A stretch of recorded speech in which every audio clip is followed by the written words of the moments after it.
This training video demonstrates peripheral cannulation in adults using aseptic non-touch technique. These guidelines focus on the sequence of infection control steps necessary to ensure clinical procedures are performed aseptically. The fundamental principle of ANTT is that key parts must only come into contact with other aseptic key parts or key sites. In peripheral cannulation, these are the parts that will come in contact with the saline flush and the patient's puncture site. Peripheral cannulation procedure step by step. Step 1. Clean your hands before starting the procedure using soap and water or alcohol hand rub. Hand hygiene is essential to break any chain of infection from contact with patients or fomites. Step 2.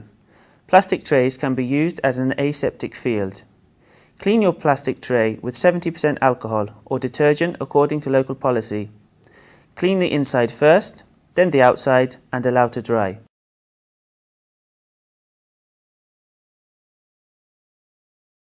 Step 3. If a tourniquet is being used, clean with a disinfectant wipe. Step 4. While the tray dries, collect all necessary equipment and place close at hand next to the tray. Step 5. Clean your hands with soap and water or alcohol hand rub. Remember to use the correct hand cleaning technique. Step 6.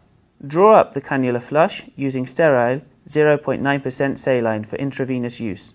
If an extension set is to be used, prime with sterile 0.9% saline for intravenous use.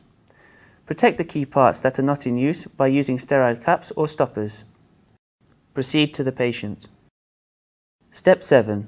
Apply the tourniquet and locate a vein. Step 8. Put on an apron. Apply alcohol hand rub and wear non-sterile gloves. Step 10. Press the applicator or swab against the skin, which contains 2% chlorhexidine and 70% alcohol, using repeated up and down and back and forth strokes for 30 seconds. It is essential to let the skin dry completely. Step 11.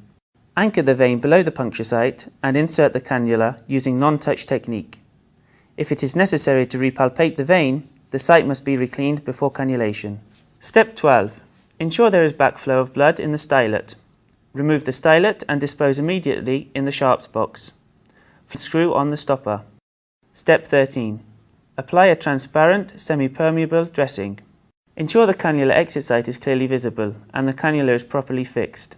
If the primed extension set is being used, remove the stopper and clean the port with 2% chlorhexidine in 70% isopropyl alcohol before connecting.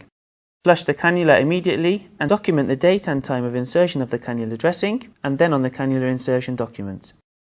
Step 14. Dispose of all equipment and clean tray with 70% alcohol or detergent wipes according to local policy.